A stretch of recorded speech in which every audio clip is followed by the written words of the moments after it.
Tiago, no capítulo 2 e versículo 21.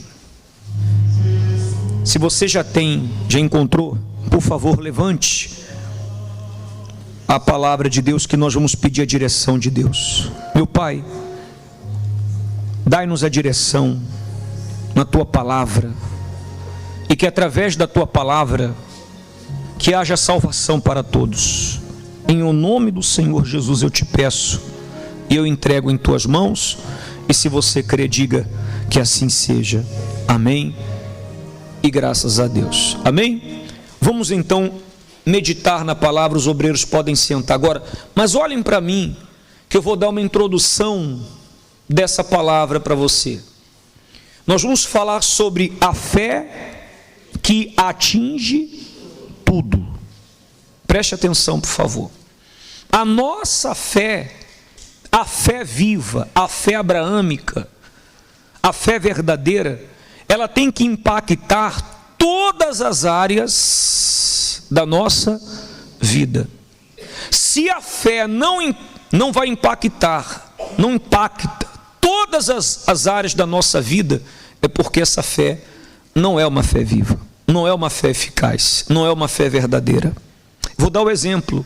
Quando Abraão recebeu o chamado de Deus para sair da sua terra, do meio da sua parentela, e ir para casa, para uma terra que Deus iria mostrar, ele saiu da casa do seu pai. Abraão teve que deixar tudo para onde?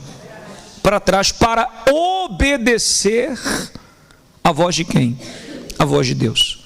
Ele deixou tudo para trás. Você sabe que Abraão também era religioso. Abraão, ele servia muitos deuses, até porque ele não tinha conhecimento do único e verdadeiro o quê? E verdadeiro Deus. E diz a palavra que naquele momento, Abraão, obedecendo a voz de Deus, saiu e foi para uma terra que ele nem sabia onde era aquela terra, mas por obediência à palavra de Deus ele foi. Deu para entender? Olha só, Abraão foi impactado naquele momento, porque ele teve que deixar tudo para trás, todas as tradições religiosas, para obedecer a voz de quem? A voz de Deus. Mais tarde, Abraão, ele teve também que ser circuncidado na sua carne, quer dizer, a palavra de Deus atingiu o corpo de Abraão, ele teve que ser circuncidado, porque a circuncisão era um sinal da aliança de Abraão com Deus, e assim sucessivamente. Depois os seus herdeiros também foram o quê? Circuncidados. Deu para entender sim ou não? Mais tarde, Abraão, por obediência a Deus, ele pegou o seu único filho, que inclusive Deus deu para ele, porque ele não podia ser pai, a mulher estéril, e por obediência a Deus, ele ofereceu o seu único filho como o quê? Como sacrifício. Deu para entender? Deus provou o coração de Abraão naquele momento, a fé de Abraão, porque na Bíblia e na história de toda a humanidade, até de todo o universo, as únicas pessoas que tiveram coragem de oferecer os seus filhos foi Abraão e o próprio Deus, que ofereceu o Senhor Jesus. Deu para entender? Sim ou não? Então você vê que a fé verdadeira, ela vai impactar a vida da pessoa. Se a pessoa diz assim, eu tenho fé em Deus, mas a fé não faz diferença na vida dela, que fé é essa? Se ela diz que tem fé em Deus, mas ela continua a viver do mesmo jeito que ela vivia antes, se ela continua a viver na prática do pecado, se ela continua a viver nas mesmas tradições religiosas que ela vivia antes, que fé é essa? Não é a fé que agrada a Deus. Deu para entender? Sim ou não? A palavra de Deus diz aí, Tiago 2, diz assim, versículo 21, porventura, Abraão o quê? Nosso pai. Ou seja, quando que nós somos filhos de Abraão? Quando nós vivemos a fé de Abraão, a fé abraâmica. Diz a palavra de Deus assim, porque os da fé é que são filhos de Abraão. Então, quando a pessoa vive a fé em Deus, na palavra de Deus, obedece a palavra, ela se torna pela fé um filho de Abraão, que consequentemente é um filho de Deus. E diz, Porventura Abraão, nosso pai, não foi justificado pelas obras, quando ofereceu sobre o altar quem? O seu filho Isaque. Abraão não foi justificado, olhe para mim por favor, porque ele dizia que cria em Deus. Não. Abraão não foi justificado porque ele falava que cria em Deus. Não. Ele foi justificado porque ele praticou a fé. Quando Deus pediu seu filho como sacrifício, ele teve coragem para oferecer a Deus. Se bem que na hora que ele ia para sacrificar o menino, o que Deus fez? O que Deus fez? Deus clamou do céu, disse: Abraão, não faças mal ao menino, porque agora eu sei que tu me amas. Abraão não matou o filho, Abraão não sacrificou literalmente o filho, mas naquele momento ele provou para Deus que Deus estava em primeiro o quê? Quem está em primeiro lugar na sua vida? Quem está em primeiro lugar no seu coração? Seu marido? Seu irmão? Seu filho? Sua fama? Sua condição? Seu dinheiro? O que está em primeiro lugar no seu coração? Seus status? As suas vontades? As suas manias? A sua carne? O seu achismo? As suas tradições religiosas? O que está em primeiro lugar no seu coração? Olhe para você, porque todos os dias Deus prova você, para saber o que está em primeiro lugar aonde? No seu coração. Deu para entender? Deus quer saber o que está em primeiro, melhor, Deus sabe, né? Porque Deus sabe de todas, mas você tem que saber o que está em primeiro lugar no seu coração. Quem é o primeiro na sua vida? Deu para entender? Porque se Deus não for o primeiro na sua vida, se o Senhor Jesus não for o primeiro na sua vida, então a sua fé é uma fé vã, a sua fé é uma fé só verbal, a sua fé é uma fé só teórica, é uma fé só que quer receber as bênçãos, foi o que eu falei, quer ser abençoado, mas nunca se torna a própria o quê? A própria bênção. Seja inteligente, use a cabeça, só um pouquinho. O que é melhor? Você correr atrás das bênçãos ou você ter o abençoador na sua vida? O que é melhor? Não é melhor você ter o abençoador na sua vida do que só uma bênção? Quem é o abençoador, pessoal? O Senhor Jesus.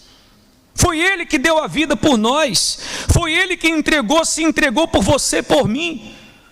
Você pode não acreditar, você pode não crer, mas você acreditando ou não, crendo ou não, essa é a verdade. Essa é a verdade. Ele entregou a vida, para quê? Para que você e eu tivéssemos oportunidade também de sermos filhos de quem? De Deus. Quando a pessoa assume a fé dela, e para assumir a fé, meu amigo, minha amiga, você tem que pagar o preço. Não é só vir na igreja, não. Vir na igreja é a parte mais fácil. Está aqui agora, nesse momento, assistindo a reunião, é a parte mais... Eu quero ver você assumir a sua fé no seu trabalho. Eu quero ver você assumir a sua fé na sua casa. Eu quero ver você assumir a sua fé quando todos ficarem contra você, contra a sua fé. Aí eu quero ver se você tem coragem de assumir a sua fé e ser realmente um filho de Deus. Porque é assim que o mundo ensina. A fé no mundo é uma fé teórica, uma fé religiosa. Se você perguntar para qualquer pessoa se ela tem fé em Deus, o que ela vai dizer? Qualquer pessoa vai dizer que tem fé em Deus, mas eu quero ver na prática, perdoando quem ela tem de perdoar, vivendo uma vida em santidade, deixando o pecado, deixando as manias, as fantasias desse mundo. Olha o que aconteceu, a Bíblia fala mais aqui, ó.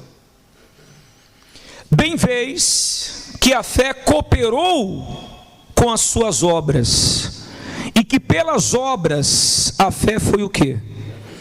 Aperfeiçoada. E cumpriu-se a escritura que diz, e o quê? Creu Abraão em quem?